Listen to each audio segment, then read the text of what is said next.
terkait dengan konversi nilai dan penetapan angka kredit tahunan gitu ya Bu. Mungkin mohon informasi aja Bu, selagi menunggu dari turunan dari BKN. Kalau kita melihat di Permenpan 13 gitu Bu, itu kan ada penjenjangan ya Bu. Kalau untuk yang pertama sampai madya itu ada bisa dilakukan di daerah utama, ada di pusat gitu ya Bu. Nah, apakah masih seperti itu gitu Bu?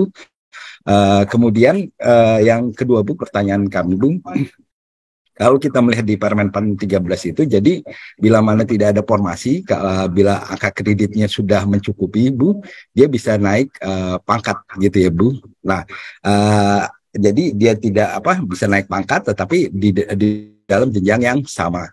Uh, yang kami tanyakan, Bu, adalah untuk jabatan fungsional tertingginya adalah madya, Bu.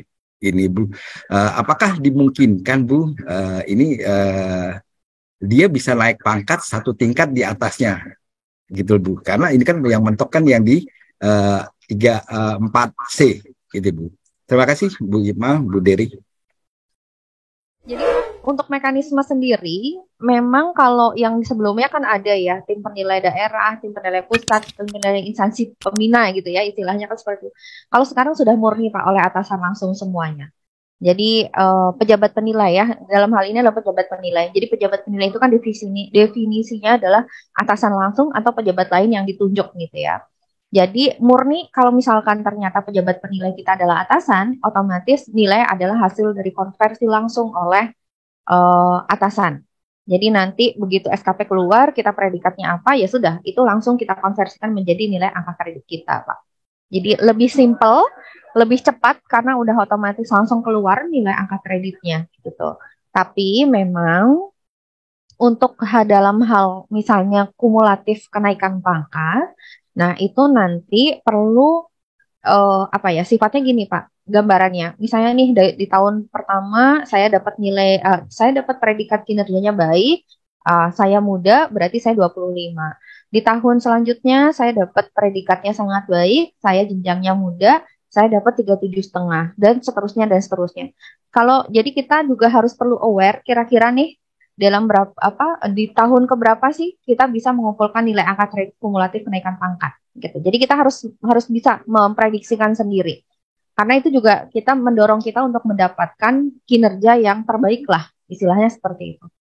Nah, kalau sudah terkumpul kumulatif kenaikan pangkat, baru kita ajukan untuk kenaikan pangkat kita. Nah, disitulah nanti peran dari tim penilai kinerja yang ada di dalam PP 30, itu kan ada tim penilai kinerja, itu dia akan memberikan pertimbangan teknis, apakah kita layak untuk kenaikan pangkat atau tidak.